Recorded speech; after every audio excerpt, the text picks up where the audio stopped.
नमस्कार दोस्तों, आपका स्वागत है आपके चैनल पे। हमने कल एक चैप्टर पढ़ा था और इसको आगे हम कंटिन्यू करने वाले हैं।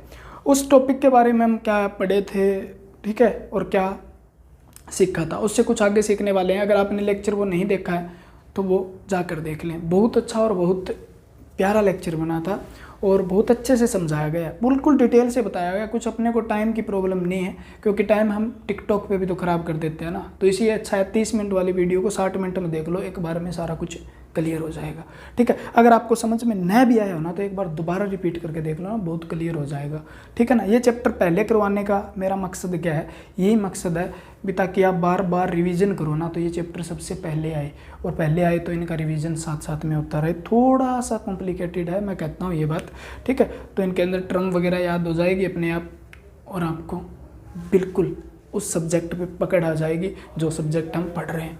ठीक है, और देखोगे तो बहुत कुछ पाओगे, ये अपनी गारंटी है। ठीक है ना, जॉब पक्का लग जाओगे। इस सब्जेक्ट के क्वेश्चन कभी गलत नहीं होंगे, इतना अपना दावा है। जो पढ़ा दिया वहाँ से क्वेश्चन कहीं से भी आ जाए चाहे, ठीक है ना, कितना ही डीप पूछ ले, अपने से कोई टेंशन नहीं। हम इसको आगे करेंगे जिसका नाम है मेल रिप्रोडक्टिव सिस्टम, यानी नर जनन तंत्र। तो नर जनन तंत्र है क्या, इसके बारे में हमने अच्छे से पढ़ा था। टेस्टिस क्या है, यानी वृषण क्या है, प्राइमरी जो हमारा रिप्रोडक्टिव ऑर्गन है, उसके अंदर स्पर्म का निर्माण हो रहा था, टेस्टोस्टेरोन का निर्माण हो रहा था। उसके बाद इसके अंदर कुछ अलग अलग प्रकार के सेल पाए जा रहे थे, ठीक है, उनके अंदर क्या हो रहा था, ये चीज़ें हमने पढ़ी थी। रेड टेस्टिस क्या करता है, एपिडिडाइमस यानी अधिवृषण क्या करता है, उसके बाद वेस डिफरेंस यानी शुक्रवाहिनी क्या करती है, ठीक है ना। उसके बाद शुक्राशय ग्रंथि का क्या काम है, प्रोस्टेट ग्रंथि का क्या काम है। उसके बाद आपने काउपर जो काउपर्स ग्रंथि पढ़ी थी उसका क्या काम है, यानी बल्बो यूथ्रल या काउपर्सी बोलते हैं हिंदी में भी उसको, उस ग्रंथि का क्या काम है। किस प्रकार से सारे मिलकर किसी न किसी प्रकार से एक दूसरे अंग की सहायता कर रहे थे, ठीक है। स्पर्म का निर्माण कैसे हुआ ये हमने नहीं पढ़ा है, जो हमें पढ़ना भी है। स्पर्म क्या है, स्पर्म के क्या भाग है, कौन सा भाग क्या करता है, ये तक क्वेश्चन पूछा गया है। स्पर्म इनमें से कौन सा भाग स्पर्म का नहीं है, या इससे इनमें से कौन सा, निम्नलिखित में से कौन सा शुक्राणु से संबंधित नहीं है। तो क्वेश्चन में 4 ऑप्शन डाल देता है, जो किसी और का होता है 3 पार्ट जो होंगे वो क्या डाल देता है, स्पर्म से रिलेटेड। तो इस प्रकार से क्वेश्चन हमें पढ़ने होते हैं, ठीक है, और पढ़ोगे तो। नहीं तो अगर आपको लगता है भी ये नहीं आता तो प्रीवियस ईयर के क्वेश्चन देख लेना, फिर आप लेक्चर देखना, स्किप करके जा सकते हो, ठीक है, पहले देख के आओ। तो नर जनन तंत्र के अंदर हमने पढ़ लिया था, एक तो स्पर्म पढ़ना है हमें आज, ठीक है। एक हमें क्या पढ़ना है, सीमन यानी वीर्य के बारे में क्या क्वेश्चन पूछे जा सकते हैं, ठीक है। उसके बाद हमें पढ़ना है स्पर्मेटोजेनेसिस, शुक्राणु जनन क्या है, ठीक है। और उसके बाद हमें पढ़ना है किस प्रकार जैसे GnRH हार्मोन काम करता है, किस प्रकार से LH काम करता है, किस प्रकार से FH काम करता है, और किस प्रकार से टेस्टोस्टेरोन काम करता है। ये हार्मोन, ठीक है, क्या काम है, यहाँ से क्या क्वेश्चन पूछे जा सकते हैं, ठीक है। तो सबसे पहले मैं बता देता हूँ शुक्राणु क्या है। तो ये क्या है, मेल रिप्रोडक्टिव सेल है। तो आप कहोगे जी नर जनन कोशिका है, नर जनन कोशिका है, ठीक है ना। ये नर जनन कोशिका है जो हमारी क्या करती है, रिप्रोडक्शन का काम करती है। आगे फर्टिलाइजेशन के अंदर जो भाग लेता है वो कौन लेता है, स्पर्म लेता है, ठीक है ना। तो शुक्राणु क्या है, नर जनन कोशिका। या आप ऐसे भी लिख सकते हो इसके, ये मेल गैमेट है, यानी आपसे यहाँ से क्वेश्चन पूछा गया है बार बार, और यहाँ से भी क्वेश्चन बार बार रिपीट होता है। सिंपल से क्वेश्चन है, यानी नर युग्मक, ठीक है। आपसे पूछा जाता है नर युग्मक कौन सा है, ठीक है। ओवम दे देगा, स्पर्म दे देगा, यानी शुक्राणु अंडाणु दोनों, ठीक है। कोई नहीं। इस प्रकार से क्वेश्चन बनते हैं। तो हमारा आंसर क्या रहेगा, शुक्राणु क्या है, नर युग्मक है, यानी ये मेल गैमेट। ठीक है, तो मेल गैमेट। उसके बाद आपसे क्वेश्चन पूछा जाता है निषेचन के लिए कितने शुक्राणुओं की आवश्यकता है, कम से कम तो एक ही। ठीक है ना, फर्टिलाइजेशन के लिए एक शुक्राणु काफ़ी है, यानी एक स्पर्म इनफ है एक शुक्राणु की। ठीक है ना, उसके बाद आपसे क्वेश्चन पूछा जाता है शुक्राणु जो है वो कैसी कोशिका है, डिप्लॉइड है, हैप्लॉइड है। तो ये क्या है, हैप्लॉइड सेल है। हैप्लॉइड का मतलब होता है अगुणित। ठीक है ना, अगुणित कोशिका है। अगुणित कैसे होता है, देखो मानव के अंदर क्रोमोसोम पाए जाते हैं। ठीक है ना, गुणसूत्र पाए जाते हैं, और कोई भी जीव है ना उसके अंदर क्या मिलते हैं, गुणसूत्र मिलते हैं, जो क्या है, एक अनुवांशिक पदार्थ है। ठीक है, इसके बारे में पढ़ेंगे हम जब कोशिका पढ़ रहे होंगे वहाँ पे, या हम पढ़ लेंगे जेनेटिक्स में।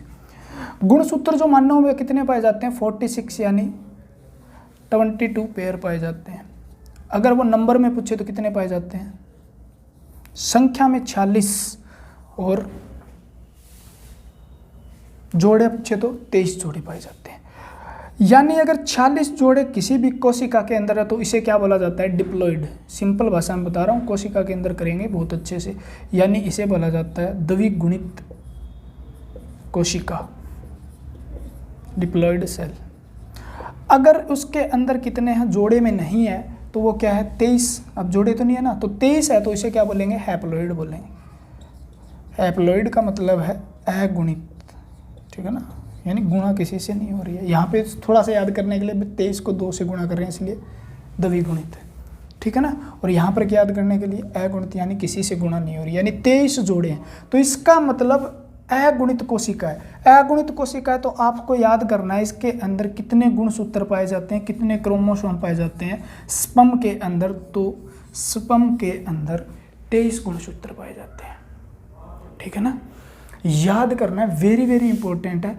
आपसे क्वेश्चन पूछा जाता है नर जनन कोशिका, ठीक है ना, जो स्पर्म है, क्या है, शुक्राणु है, उसके अंदर गुणसूत्रों की संख्या कितनी होती है। ठीक है ना, तो आपका आंसर क्या रहेगा, आप सोचोगे मानव के अंदर पूछ रहा है तो 46 ही होते होंगे, लेकिन स्पर्म के अंदर कितने हैं, 23 हैं। स्पर्म के अंदर कितने हैं, 23। वेरी वेरी इंपॉर्टेंट है। ठीक है, और इसीलिए इसे क्या गया, हैप्लॉइड, यानी कैसा है, तो आपको आंसर देना है अगुणित कोशिका है स्पर्म। ठीक है, क्या मेल गैमेट का नाम क्या है, स्पर्म। उसके बाद नर जनन कोशिका किसे कहा जाता है, स्पर्म को। क्लियर हो रही है ना बात। ठीक है, तो उसके बाद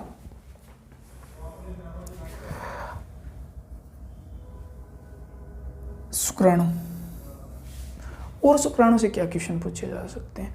शुक्राणु का निर्माण कौन करता है, इसका फॉर्मेशन जो होता है वो कहाँ पे होता है, इसका निर्माण कहाँ पर होता है, तो आपका आंसर क्या रहेगा, टेस्टिस में होता है। टेस्टिस यानी वृषण में होता है, और वृषण के कौन सी कोशिका में होता है, तो आपको बताया गया था स्पर्मेटोगोनियल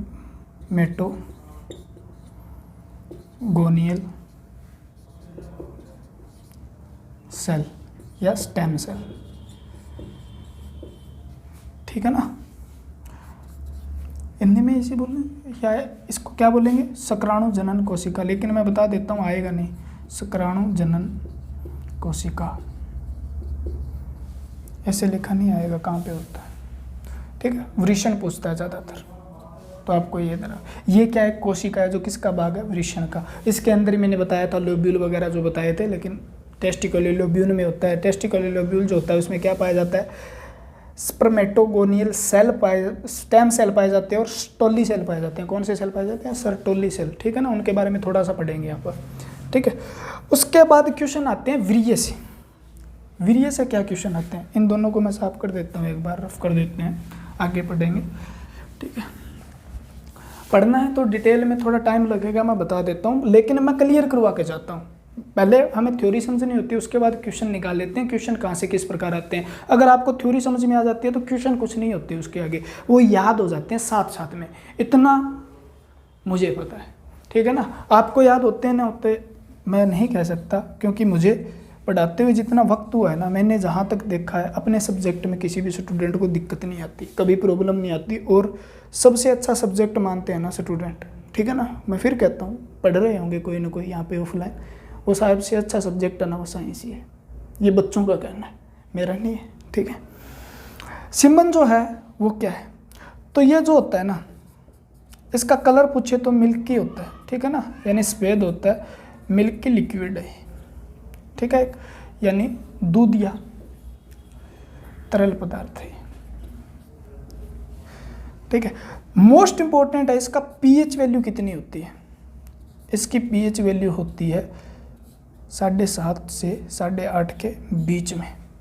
और आपको ये पता भी है 7 से ऊपर और 7 से नीचे, और 7 वाले को क्या, अगर 7 से नीचे किसी की पीएच वैल्यू हो तो उसे क्या कहा जाता है, एसिड कहा जाता है। बताओ आप, अगर 7 से ऊपर है तो उसे क्या कहा जाता है, बेस, ठीक है, या बेसिक या एल्कलाइन, क्या कहा जाता है, एल्कलाइन, यानी इसे बोला जाता है क्षारीय, और इसे क्या बोला जाता है, अम्लीय, ठीक है ना, और इसे न्यूट्रल यानी उदासीन कहा जाता है, ठीक है। आपको बताना है शुद्ध जल जो होता है उसकी पीएच वैल्यू कितनी होती है। आपका रहेगा नमक की पीएच वैल्यू कितनी है। साधारण नमक जो है NaCl, जिसे सोडियम क्लोराइड बोलते हैं, उसकी पीएच वैल्यू कितनी है। अगर 7 से पीएच वैल्यू कम हो तो वो क्या होता है, एसिड होता है, और 7 से ज़्यादा हो तो वो क्या है, पदार्थ बेस होता है। अगर 7 है तो वो क्या होता है, ना तो बेस है ना ही क्षारीय, यानी वो उदासीन होता है, स्वादहीन होता है। अम्ल क्या होते हैं, हमेशा खट्टे होते हैं, और क्षार हमेशा क्या होते हैं, कड़वे होते हैं, और इनका कोई स्वाद नहीं होता, ये टेस्टलेस होते हैं, ठीक है ना, यानी स्वादहीन होते हैं। क्लियर कर लेना। अब बताओ आप, ये क्या है फिर, वीर्य 7 से ऊपर है तो ये भी क्या है, एल्कलाइन है, यानी आप कहोगे जी ये क्षारीय है। वीर्य जो होता है वो क्या है, वीर्य क्षारीय, वीर्य क्षारीय, तो ये क्या है, क्षारीय नेचर का होता है, यानी इनकी प्रकृति जो होती है वो क्या है, क्षारीय, यानी पीएच वैल्यू कितनी है, 7 क्रॉस कर रही है, ठीक है। कितनी का है, 7.5 से लेकर 8.5, जो स्पर्म के लिए बेनिफिशियल है, यानी उसके लिए लाभदायक है ये पीएच वैल्यू, ठीक है। और इसकी पीएच वैल्यू निर्धारित कौन करता है, तो आपको क्वेश्चन का आंसर बता है, ये लिख लेना, क्षारीय, यहाँ पे लिख लो, ठीक है। उसके बाद आपसे क्वेश्चन पूछा जाता है इसके निर्धारित कौन करता है, तो मैंने बताया था आपको, प्रोस्टेट ग्लैंड, प्रोस्टेट ग्लैंड, यानी प्रोस्टेट ग्रंथि जो होती है वो पीएच वैल्यू को मेंटेन रखती है। ये क्वेश्चन का आंसर पिछले लेक्चर में मिल जाएगा, अच्छे से बताया हुआ है, ठीक है ना। उसके बाद वीर्य जो होता है वो एक बार में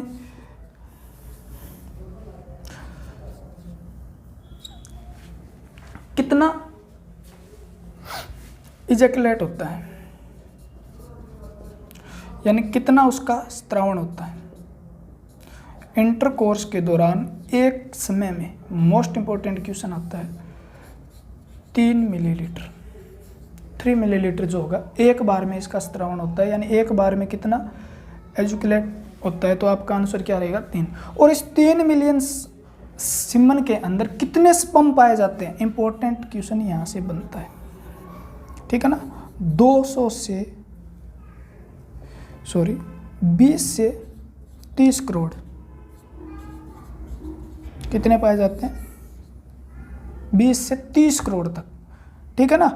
और मिलियन में पूछे तो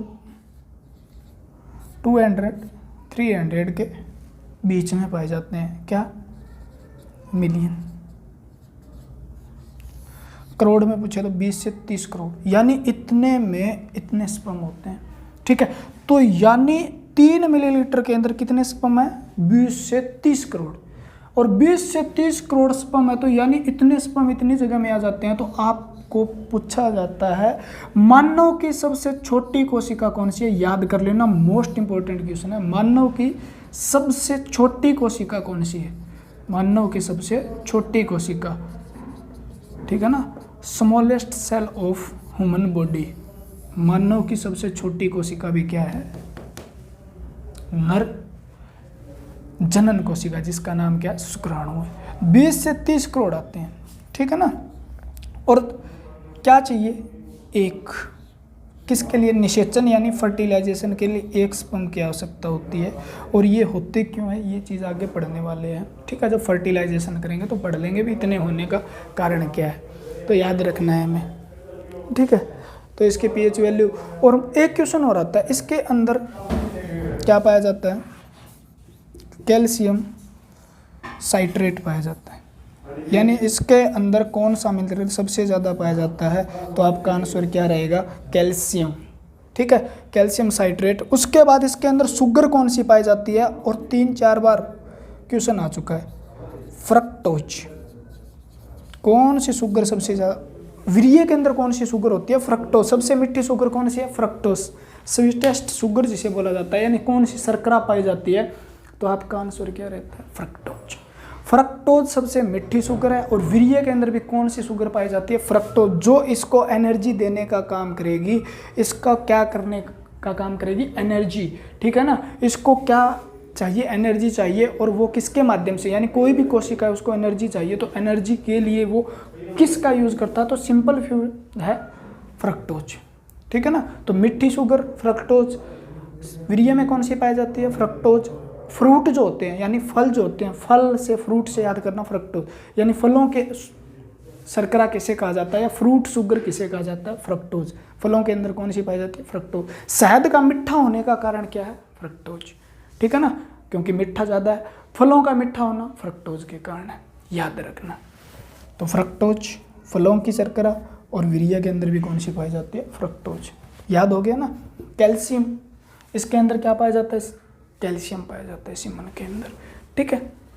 तो ये हमें याद होना जरूरी है, ये क्वेश्चन हमसे पूछे जा सकते हैं, बार बार रिपीट होते हैं। तो आगे चलते हैं हम नए क्वेश्चनों की तरफ, ठीक है। चलो मैं ज़्यादा इसको लेके नहीं जाऊंगा। वीर्य जो होता है ना, उसके अंदर जो 20 से 30 करोड़ शुक्राणु हैं, ठीक है, लेकिन उनका निषेचन जाके कहाँ पे होता है, इनका फर्टिलाइजेशन जो मिलते कहाँ पे है, फ्लोपियन ट्यूब में। और फ्लोपियन ट्यूब तक इनमें से 200 से 300 स्पर्म ही पहुँच पाते हैं, और बाकी के बाकी क्या हो जाते हैं, बाकी सारे के सारे स्पर्म पहले ही डेड हो जाते हैं, पहले ही डिस्ट्रॉय कर दिए जाते हैं वेजिनल सिक्रेशन के माध्यम से, या उसके बाद यूट्रस के अंदर जो भी होता है, यानी गर्भाशय के अंदर कुछ तरल पदार्थ होते हैं उनके द्वारा। तो जो हाईली एक्टिव होते हैं ना, वो स्पर्म ही पहुंच पाते हैं, और लास्ट में एक स्पर्म अंडे से मिलता है, यानी आप एग बोलते हो या ओवम बोलते हो या oocyte बोलते हो, ठीक है, उससे जाके टच होता है। और वो टच होने के बाद ट्राई तो काफ़ी करते हैं, जितने पहुँच पाएंगे ट्राई करेंगे, लेकिन एक स्पर्म जा पाएगा। तो एक स्पर्म जो होगा वो क्या करेगा, उस अंडे को चीरता हुआ अंदर चला जाएगा, और उसे क्या बोलेंगे हम, फर्टिलाइजेशन बोलेंगे, जो आगे की बात है, ठीक है ना। याद होना जरूरी है, पहले इसलिए बता रहा हूँ, ठीक है। मैं बता देता हूँ, इस प्रकार की आकृति होती है स्पर्म की, और ये क्वेश्चन यहाँ से जो मैं बताने जा रहा हूँ बहुत बार रिपीट हुआ है, ठीक है ना।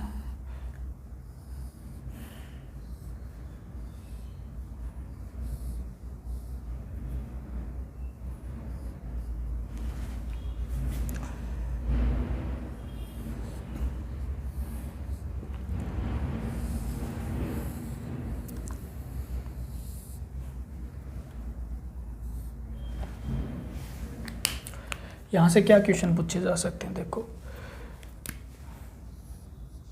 ये स्पर्म क्या करती है, इसके बाहर से मैं और बना देता हूँ एक, इस प्रकार से यहाँ तक बना देता हूँ, समझ जाना। और इसके अंदर इसी प्रकार से पाए जाते हैं जी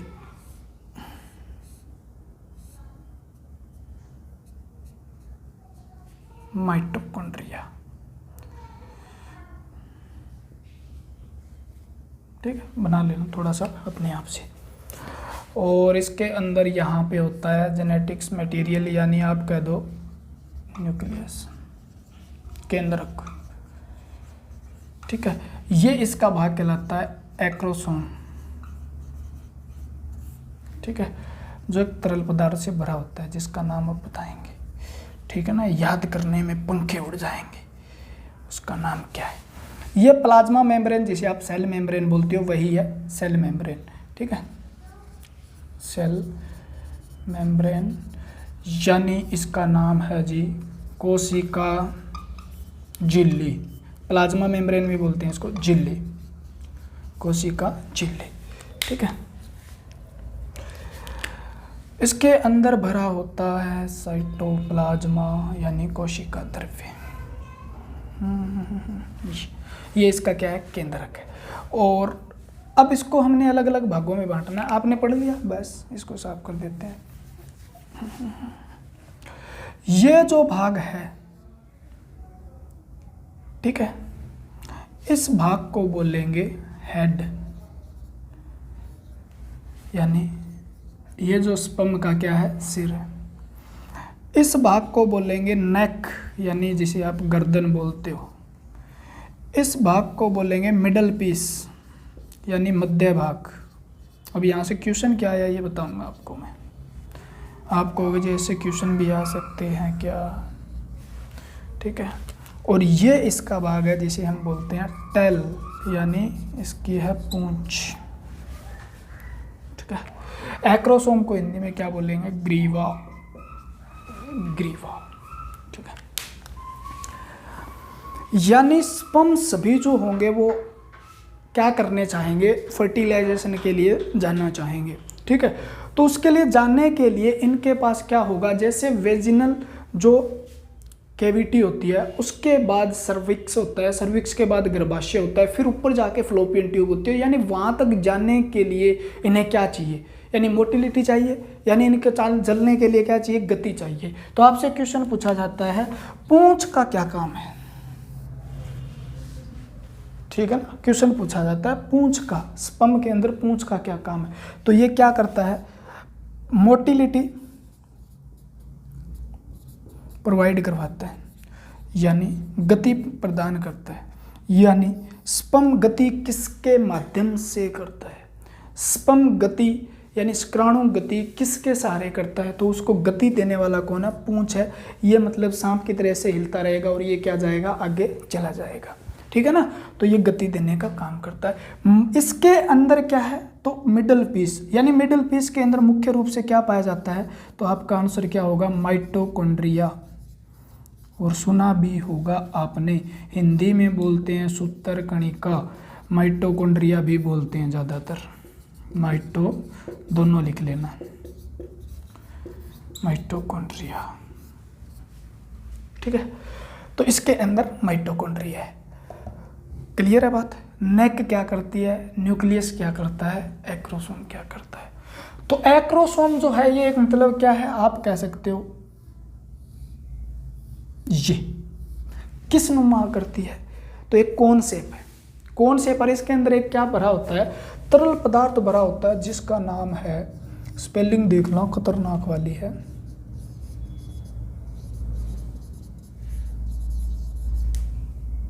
ठीक है। आप पढ़ के बताओ इसको, हाइलुरेनिडेज, हाइलुरेनिडेज हिंदी में लिख लो। और ये स्पेलिंग हिंदी में नाम है इसका भाई। और ये क्या है, एंजाइम है, ठीक है। आप लिख लो, कुछ चीज समझ में ना आए तो भी उसको लिख लो, जब तक चैप्टर खत्म होगा ना सब कुछ समझ में आएगा, एक एक चीज क्लियर होगी, ठीक है ना, टेंशन मत लेना। तो ये एंजाइम क्या करता है, ये एंजाइम इंपॉर्टेंट है फर्टिलाइजेशन के लिए। अगर ये एंजाइम न होता तो फर्टिलाइजेशन नहीं हो पाता, क्योंकि एक्रोसोम जैसे ही क्या होता है, ये मान लो एक क्या है, ओवम है, ओवम यानी आप सीधा समझ लो अंडाणु है, ठीक है। और अंडाणु के बाहर क्या है, एक लेयर है यानी परत है जिसे बोलते हैं करोना रेडिएटा। ये नाम तो अभी बहुत पढ़ रहे हो ना, याद रह जाएगा, कोरोना, ठीक है। हो ना जाए किसी को, भगवान बचाए आपको भी, क्योंकि आपको तो गवर्नमेंट जॉब लगना है, तो कोरोना नहीं होगा। मेरे स्टूडेंट जितने भी उनको कोरोना नहीं हो सकता, क्योंकि वो साइंस पढ़ते हैं, उन्हें पता है इम्यूनिटी पावर कैसे बढ़ाई जा सकती है। भाई बीमार तो डॉक्टर भी हो जाते हैं, ठीक है। तो इसका कुछ नहीं कह सकते, बच के रहना, नहीं हो सकता, इसका कुछ नहीं आता, ठीक है, अपना बचाव खुद करें, कोरोना कहता है ये। अंडाणु जब ये क्या आता है, इस प्रकार से चलता हुआ आता है तो बहुत से एक्रोसोम आते हैं, ऐसे मतलब स्पर्म आते हैं इसके चारों ओर। इसके नीचे भी होती है एक जोना पेलुसिडा हुई होती है, लेकिन इतना डीप नहीं आता। तो वो जब क्या होता है, यहाँ पर टकराते हैं, ठीक है ना, सॉरी स्पर्म। और जो सबसे पहले टकराता है ना, जो इस परत से सबसे पहले टकराता है, इसके बाहर भी परत पाई जाती है जिसका नाम मैं नहीं बताऊंगा, ठीक है, इससे टकराता है ना, और वो परत से पहले ही क्या हो जाता है, टकराते ही इसके ये क्या हो जाता है, टूट जाता है, ठीक है ना, रैप्चर हो जाता है, पार्ट फट जाता है, ठीक है। और फटने के बाद जब अंडाणु के इस कोरोना रेडिएटा को क्रॉस करने में सहायता करती है, कौन सहायता करता है, ग्रीवा, ठीक है ना। तो आपको ये समझ लेना है, यानी इसके अंदर एक एंजाइम पाया जाता है जो क्या है, कोरोना रेडिएटा को गला देता है। गला देना है मतलब उसके अंदर छिद्र कर देता है उस परत के अंदर, और छिद्र करने के बाद क्या होगा, ये चीज़ तो फट गई, उसकी मेम्ब्रेन, ये जो प्लाज्मा मेम्ब्रेन है ये पहले ही हट जाती है। वेजिनल सिक्रेशन होता है, यानी जो योनि के द्वारा कुछ तरल पदार्थ स्रावित किए जाते हैं उनके द्वारा प्लाज्मा मेम्ब्रेन पहले से ही हट जाती है। और उसके बाद ये जैसे ही वो टकराएगा तो ये चीज़ें भी फटकर अलग हो जाएगी, और इसके अंदर क्या चला जाएगा, न्यूक्लियस जाएगा बस। तो आपसे क्वेश्चन पूछा जाता है, स्पर्म का कौन सा भाग फर्टिलाइजेशन के अंदर भाग लेता है, ठीक है ना। ये जो पार्टिसिपेट यही करेगा सिर्फ, यानी न्यूक्लियस क्या जाएगा, अंदर जा पाएगा, ठीक है ना। और इसके न्यूक्लियस और इसके न्यूक्लियस दोनों फिर जुड़ेंगे, इसके अंदर भी न्यूक्लियस है पहले से, और ये दोनों जुड़ जाएंगे, जिस क्रिया को हमने क्या बोला था, फर्टिलाइजेशन बोला, निषेचन बोला है, आगे पढ़ेंगे, थोड़ा सा बता दिया। तो ये न्यूक्लियस भाग लेता है, यानी आपसे क्वेश्चन पूछा जाता है निषेचन में कौन सा भाग लेता है, तो आपका आंसर क्या रहेगा, केंद्रक भाग लेता है। ग्रीवा क्या काम करती है, तो ये कोरोना रेडिएटा यानी अंडे की बाह्य परत को छेदने में सहायता करता है फटकर, और इसके अंदर एक एंजाइम पाया जाता है, ठीक है ना। नाम बहुत खतरनाक है भाई, बार बार नहीं पढ़ा जाता, छाले हो रहे। मिडल पीस के अंदर क्या पाया जाता है, आपसे क्वेश्चन पूछा, तो माइटोकॉन्ड्रिया का क्या काम है, एनर्जी प्रोवाइड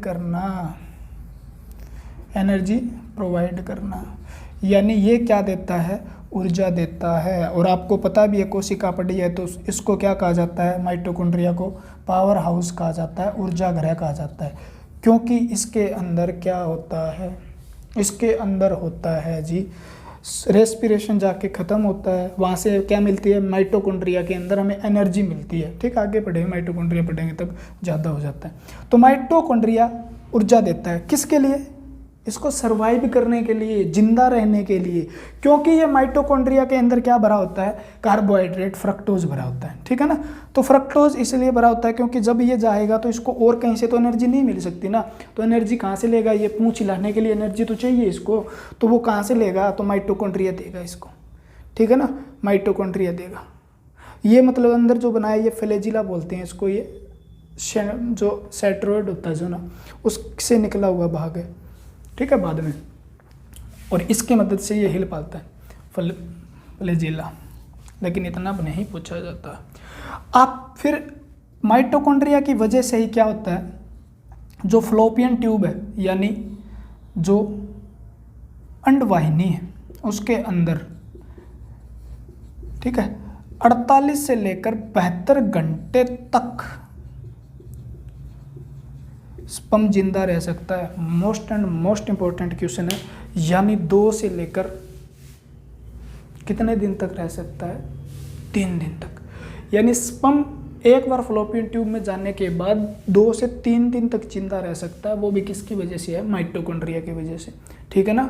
यानी इंटरकोर्स आज हुआ और ओव्यूलेशन 2 दिन बाद भी होता है, तो भी क्या होता है, प्रेगनेंसी के चांसेस बनते हैं, क्योंकि वो कितने दिन तक जिंदा रह सकता है, 48 से 72, एनसीईआरटी का क्वेश्चन है, दिया हुआ है, तो ध्यान रखना, 48 से 72 घंटे तक फ्लोपियन ट्यूब में जिंदा रह सकता है, लिख लेना ये बात, ठीक है। तो शुक्राणु कितने दिन जिंदा रह सकता है या कितने घंटे तक, तो 48 घंटे तक, लगभग 48 ही रहता है, 72 घंटे तक दिया हुआ है, तो हमें याद रहना, ठीक है, 48 से 72 घंटे तक ये जिंदा रह सकता है। तो हमें पता चला स्पर्म के कौन कौन से भाग, आपसे क्वेश्चन पूछा जाए इनमें से कौन सा स्पर्म का भाग है, तो आपको पता है हेड भी है। उसके बाद इसको हेड के बाद में दूसरा भाग क्या है इसका, पहला, दूसरा नेक, ठीक है, मिडल तीसरा, उसके बाद पूंछ चौथा, ठीक है। ये जो फर्टिलाइजेशन के समय अलग हो जाएंगे, ये फट जाएगा और सिर्फ क्या लेगा, ये भाग जाएगा। क्लियर है ना, कैसे जाएगा फर्टिलाइजेशन में पढ़ेंगे। तो ये द स्पर्म क्या है, ठीक है, इसके बारे में हमें पढ़ना होता है।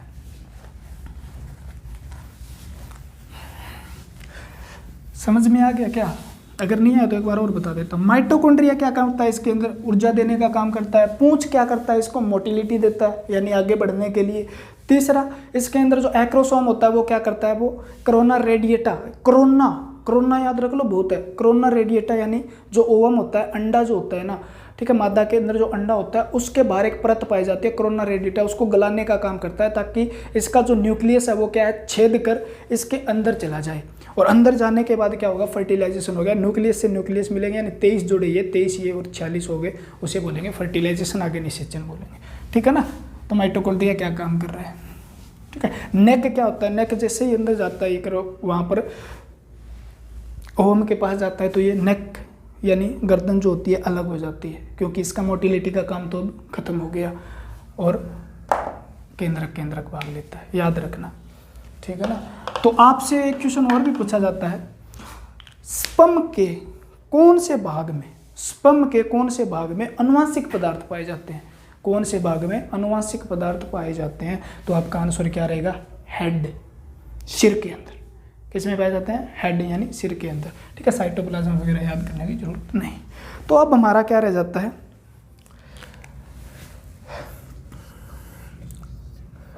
स्पर्मेटोजेनेसिस,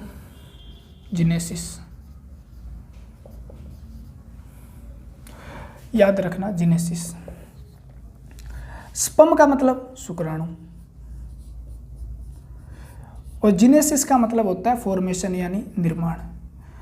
तो शुक्राणु जनन क्रिया क्या है, ठीक है, ये एक प्रोसेस है, काम आएगा। शुक्राणु जनन क्या है, तो a process of formation of sperm, तो यानी शुक्राणु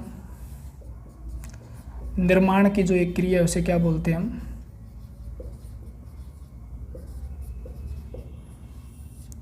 ठीक है। शुक्राणु निर्माण की क्रिया क्या बोलते हैं हम, शुक्राणु जनन क्रिया बोलते हैं, स्पर्मेटोजेनेसिस बोलते हैं। जेनेसिस शब्द कहीं भी लगा मिल जाए आपको, ठीक है ना। ऑस्टियोजेनेसिस पढ़ा था हमने पीछे, ठीक है। जेनेसिस से आगे हमने oogenesis पढ़ेंगे। गैमेट जेनेसिस होता है, थोड़ा सा पीछे जाके मैं नहीं रिवाइज करना चाहूँगा। तो जेनेसिस शब्द जहाँ पे भी आ जाए ना, उसका मतलब होता है निर्माण, यानी उसका मतलब होता है विज्ञान के अंदर कहीं भी, यानी आपकी साइंस के अंदर ये शब्द कहीं भी मिले तो आपको इसका मतलब क्या निकालना है, फॉर्मेशन। और ये स्पर्म तो आपका याद हो ही गया होगा, क्योंकि इतनी बार रिपीट किया है ना, ठीक है। तो शुक्राणु निर्माण की क्रिया क्या कहा जाता है, स्पर्मेटोजेनेसिस कहा जाता है। तो देखो मैं थोड़ा सा और समझा देता हूँ, बहुत अच्छे से, मज़ा आने वाला है ना। एक एक चीज़ को पढ़ेंगे, क्वेश्चन कैसे ही कर लेना, मैं पीडीएफ दे दूंगा, कमेंट में बता देना आपको सिलेबस पूरी की पीडीएफ चाहिए ना, पूरा का पूरा पीडीएफ, पूरा चिट्ठा। कोई ना कोई तो नोट्स बना ही रहा होगा, कोई बना रहा हो तो कमेंट करके बता दे, अच्छी जिसकी राइटिंग बढ़िया हो, ठीक है। बांट देंगे हम, अपना क्या चाहता है, ज्ञान जितना उतना बांटना चाहिए, ठीक है, बड़े बुजुर्ग कहते हैं। अब देखो एक बात बताऊं,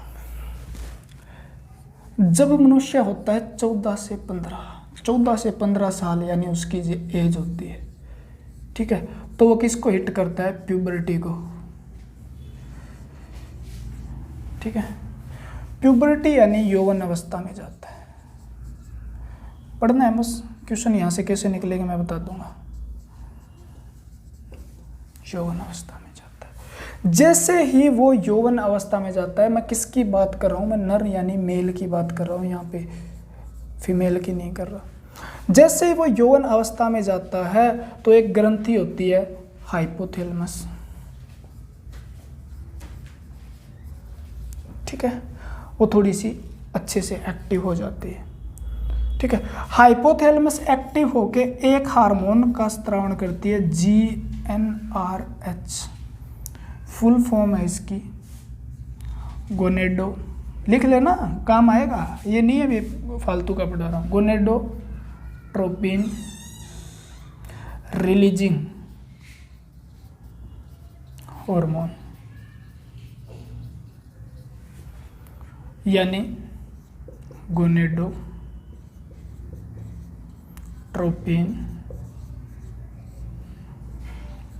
उत्सर्जित हार्मोन को हार्मोन ही बोलते हैं। ये हार्मोन इंग्लिश में याद करो, सिर्फ ज़्यादा से ज़्यादा क्या आएगी, शॉर्ट फॉर्म में आती है, मैं बता तो याद रखना इसलिए ज़रूरी है। गोनेडो शब्द प्रयोग होता है किसके लिए, जनन अंगों के लिए, ठीक है ना। गोनेडो जहाँ पे भी नजर आए तो आप क्या हो, जनन अंगों से संबंधित है, कैसे भी हो जाए, ठीक है। जब ये क्या होता है, यानी ये कहाँ से निकलता है, थोड़ा सा याद, हाइपोथैलेमस। अरे यही तो जड़ है सारी की सारी, पता नहीं है क्या आपको। आप कहते हो मुझे प्यार है, ठीक है ना, मुझे किसी से ये है, मुझे किसी से नफरत है, किसी के लिए मेरी फीलिंग है, किसी टाइम मुझे भूख लग रही है, किसी टाइम मेरे प्रति, किसी के प्रति अपने को, जैसे किसी को मेरे प्रति नफरत होनी शुरू हो गई, किसी को मेरे प्रति मतलब एक सद्भावना सी होगी, किसी के प्रति दुख है, सुख है, सारी की सारी जितने भी जो हमारे कंट्रोल में नहीं होती, ठीक है, इनवॉलेंट्री जो बोलते हैं जिसको, अनैच्छिक इच्छाएं जो है, क्रियाएं हैं, ठीक है ना, वो हाइपोथैलेमस द्वारा था। आपको प्यार हो गया, आप बोलते हो मुझे प्यार हो गया, ठीक है ना, मुझे दिल से प्यार है, ठीक है, प्यार दिल से करो, यानी दिल लग गया। अरे कहने की बातें हैं, दिल तो बेचारा मुन्नी जैसे हुई ना बदनाम बॉलीवुड में, उसी तरीके से हमारे शरीर में दिल बदनाम है, उसका काम है सिर्फ और सिर्फ ब्लड को पंप करना, बाकी कुछ नहीं करता बेचारा। प्यार हाइपोथैलेमस करता है, तो ध्यान रहे, ये बहुत खतरनाक जड़ है, ठीक है।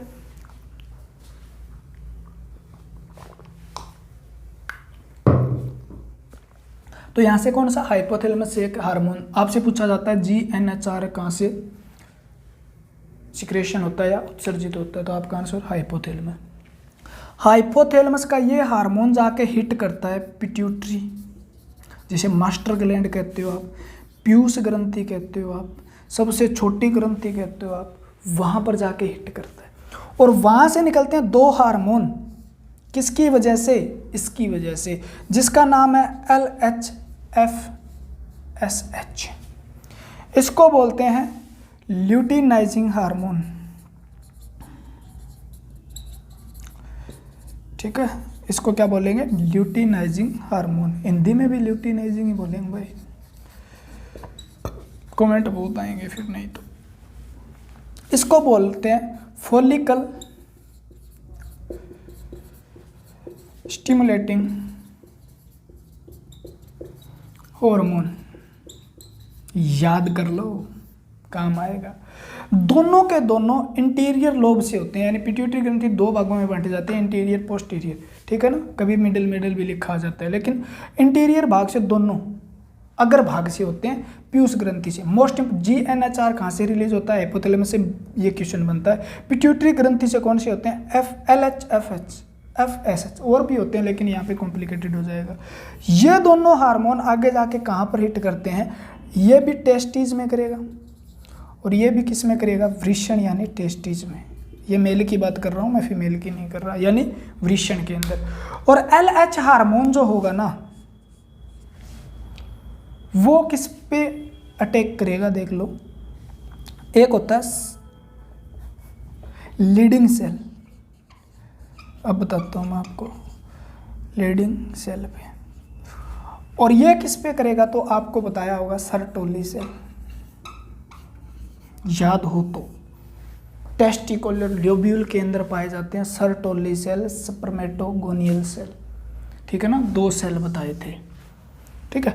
और ये जब लीडिंग सेल पे हिट करेगा तो यानी यहाँ पर ये इसको क्या करेगा, उत्प्रेरित करेगा लीडिंग सेल को, यानी लीडिंग सेल क्या करेगा, फिर लीडिंग सेल एक हार्मोन का स्त्रावण करेगा जिसका नाम होता है टेस्टोस्टेरोन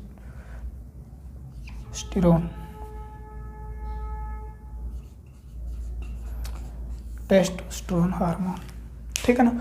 और टेस्टोस्टेरोन हार्मोन क्या है, आगे जाके जो हमारे स्पर्मेटोगोनियल सेल पे क्या करेगा, उसको प्रेरित करेगा। किसके लिए? स्पर्म बनाने के लिए, ठीक है ना। क्या बनाने के लिए? शुक्राणु का निर्माण करने के लिए। तो यहाँ से क्वेश्चन क्या क्या आते हैं ये ध्यान कर लेना पहले, ठीक है ना। सर्टोली सेल क्या करता है? सर्टोली सेल पे FSH जाता है, तो ये एक ABP ये, ठीक है, एंड्रोजन बाइंडिंग प्रोटीन का स्त्रावण करता है। और वो क्या करता है? टेस्टोस्टेरोन को बांध कर रखता है ताकि वो क्या न जाए, टेस्टिकुलर लोब्यूल से बाहर नहीं निकल पाए। सारे शरीर में होगा टेस्टिकुलर, ठीक है ना, टेस्टोस्टेरोन तो टेस्टिकुलर लोब्यूल के अंदर बांध कर रखने के लिए क्या है, सर्टोली सेल एक ABP का क्या करते हैं, यानी एंड्रोजन बाइंडिंग प्रोटीन होता है। एंड्रोजन का मतलब है टेस्टोस्टेरोन हार्मोन आते हैं उसके अंदर, और कुछ हार्मोन और भी आते हैं जो हमें जिक्र नहीं करने होते यहाँ तक। तो टेस्टोस्टेरोन कौन सा हार्मोन है? एंड्रोजन, यानी पुरुष का जो क्या है, सेक्स हार्मोन है जिसे बोला जाता है। प्राथमिक हार्मोन किसे कहा जाता है? यानी स्पर्म निर्माण के लिए कौन सा हार्मोन उत्तरदायी है? तो ये है इसके लिए। लेकिन टेस्टोस्टेरोन को रिलीज कराने के अंदर किसकी भूमिका है? ल्यूटिनाइजिंग हार्मोन की। FSH का काम क्या है? तो ये भी क्या करता है? फॉलिकल को स्टिमुलेट करता है ताकि क्या हो, टेस्टोस्टेरोन बाहर न जा पाए और स्पर्म का निर्माण हो सके, ठीक है ना। तो ये हार्मोन सारे के सारे कहाँ पर अटैक कर रहे हैं? टेस्टिस पे। सारे के सारे कहीं ना कहीं माध्यम से जाके क्या कर रहे हैं? वृषण पे अटैक कर रहे हैं, ठीक है ना। तो वहाँ पे जाके इसको बनाए रखते हैं, ठीक है। तो टेस्टोस्टेरोन क्या ना हो जाए, कम ना हो। अगर टेस्टोस्टेरोन कम हो गया तो स्पर्म का निर्माण नहीं हो पाएगा, तो याद रखना है हमें। अब पहला क्वेश्चन मैंने बताया, यहाँ पे आता है, आपसे क्वेश्चन पूछा जाता है ये हार्मोन किससे संबंधित है? ये हाइपोथैलेमस से संबंधित है, ठीक है। ये हार्मोन जो होगा वो किन दो हार्मोन को रिलीज करने के लिए पीयूष ग्रंथि को उत्प्रेरित करता है? तो LHFSH, ठीक है ना। पिट्यूटरी ग्लैंड के कौन से भाग से, अगर भाग से LH स्त्रावित होता है, FS कहाँ से स्त्रावित होता है? पीयूष ग्रंथि के अगर भाग से। तो ये कहाँ से स्त्रावित होते हैं? पीयूष ग्रंथि से। ये दोनों हार्मोन करते क्या है? शुक्राणु निर्माण यानी टेस्टोस्टेरोन के निर्माण में सहायक है। उसका क्या लेवल मेंटेन रखने के लिए क्या है? दोनों सहायक है, ठीक है ना। ये तो इस प्रकार से क्वेश्चन यहाँ से बनेंगे और आपको समझ में भी आया होगा किस तरीके से दिमाग में क्वेश्चन रहता है। FS कहाँ पे काम करता होगा यार, LH कहाँ पे काम करता होगा। तो मैंने दिमाग से डाउट निकालने का ठेका खोला यहाँ पे। समझ में आ रही है ना बात? ध्यान कर लेना। तो आगे हम पढ़ने जा रहे हैं। फिर यहाँ पे देख लो, यहाँ से मैं आगे समझा देता हूँ थोड़ा सा, कुछ नहीं है। ऐसा हो गया, स्पर्म का निर्माण हो रहा है यहाँ पे। स्पर्म